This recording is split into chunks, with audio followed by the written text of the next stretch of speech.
আপনারা দেখেছেন আইএসএফ এর কি দশা হয়েছে, একটা বুথে এজেন্ট ঢুকতে পারে। আমাকে বহু শিক্ষিত মুসলিম ছেলে আমার মোবাইল ফোনে আছে, গুড মর্নিং করে, ডাক্তার, শিক্ষক, প্রফেসর, তারা আমাকে বলে ভোট দিতে পারি না, বুথের জানলা খোলা থাকে, ফলতাতে 8টা করে এজেন্ট থাকে, গুন্ডা জাহাঙ্গীর নিয়ে বসে থাকে, ব্ল্যাক টেপ লাগানো থাকে, সেলো টেপ, সব প্রত্যেকে নোটা। ওটা স্বাভাবিকভাবে এইগুলো করে কোনো লাভ নেই। জয় শ্রীরাম বারবার বলবো, অসভ্যতা আমি করলে যে ভাষায় আপনারা সন্তুষ্ট হবেন, সে ভাষায় মাঝে মাঝে উত্তর দিতে হয়, সে উত্তর আমি দেব। শিক্ষাকর্মীর অভাব, দুর্বল পরিকাঠামোর অভাবে এবার মেডিকেল কলেজ থেকে সিট কমে যাচ্ছে, মেডিকেল কলেজগুলো থেকে এবার সিটও কমে যাচ্ছে। 80,000 অনার্সের সিট 3 বার ডেট পিছানোর পরেও 50,000 ভর্তি পেরোয়নি, 30-35,000। গোটা কম শিক্ষাটা, আপনারা যে সাংবাদিক বন্ধুরা এখানে আছেন, যারা ম্যারেড বা যাদের ভাই বোনেরা বাড়িতে ছোট বাচ্চা আছে, আপনাদের একজনও আমাকে বলতে পারবেন না যে সরকারি স্কুলে আপনাদের বাচ্চা পড়ে, সবার প্রাইভেট স্কুলে পড়ে। এবং এটা কবে হয়েছে? গত 7-8 বছরে মমতার আমলে হয়েছে, যিনি মিরাজ শাহ, হর্ষ নেওয়াটিয়া, সত্যম রায়চৌধুরীদের প্রাইভেট কলেজ ইউনিভার্সিটিকে অনুমোদন দিয়ে পশ্চিম বাংলায় সরকারি শিক্ষার পঞ্চত্ব প্রাপ্তি ঘটিয়েছেন। এবং এই কারণেই গত 1 বছরে 8,200 primary, upper primary, high school তালা চাবি বন্ধ হয়েছে। আপনি নিজেকে দিয়ে প্রশ্ন করবেন, উত্তর নিজেই পাবেন। আপনার বাড়ির ছেলে মেয়েরা, আপনার ভাইয়ের ছেলে মেয়েরা, আপনার বোনের ছেলে মেয়েরা, আপনার পরিচিত জনের ছেলে মেয়েরা কেউ সরকারি বিদ্যালয়ে যায় না, কারণ ভরসা আপনাদের উঠে গেছে।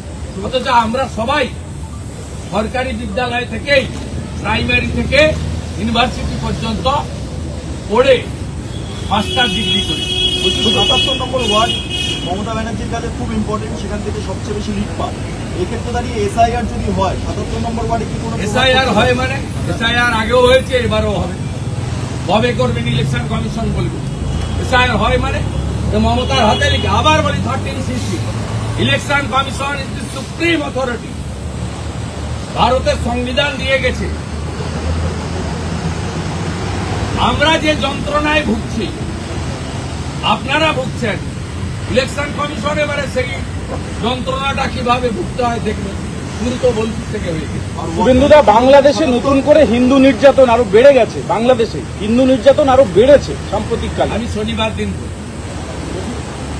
দিন বলবো, বাড় আবার বেড়েছে, আবার একটু ঢুকের মুখে নুন দিতে হবে, আবার একটু টেট্রপলে যেতে হবে।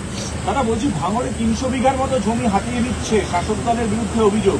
ভাঙড়ে জমি মাফিয়ারা 300 বিঘার মতো জমি ভাঙড়ে হাতিয়ে। গোটা রাজ্য জুড়ে লুট চলছে। সবচেয়ে দুর্নীতিগ্রস্ত দপ্তর এখন ও মুখ্যমন্ত্রীর হাতে থাকা ভূমি ও ভূমি সংস্কার দপ্তর। খুব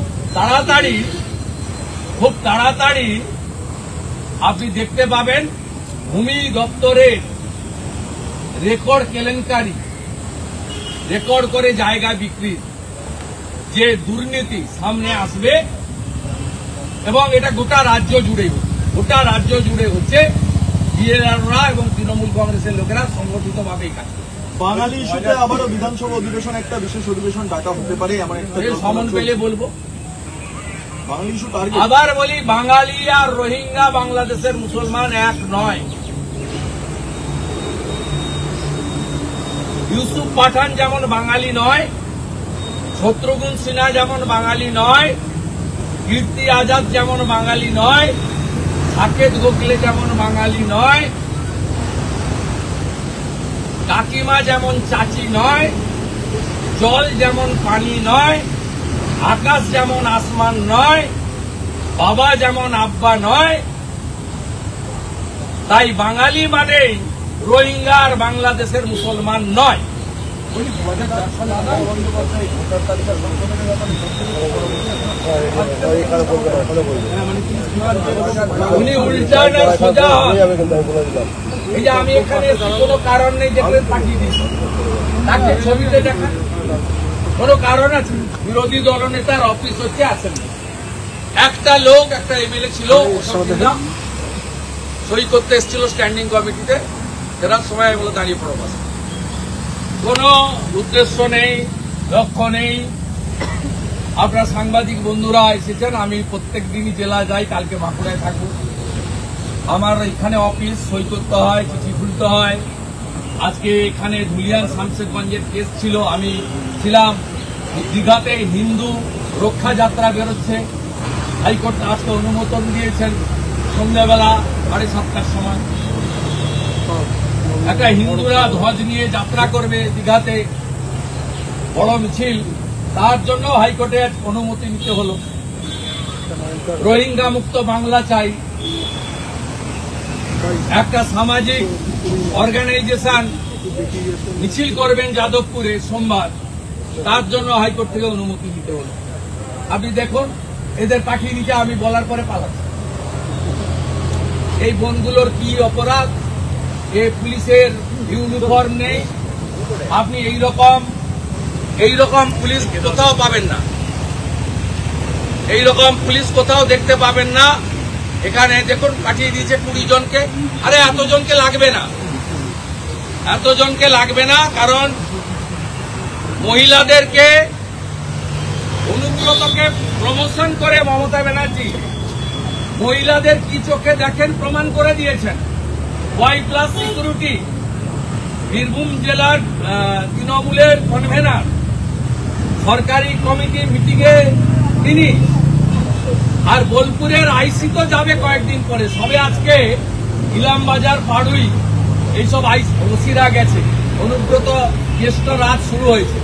জেলের এখন 2 বছর জেল খেটেছেন, 4 বছর কিন্তু আপনার বাকি আছে।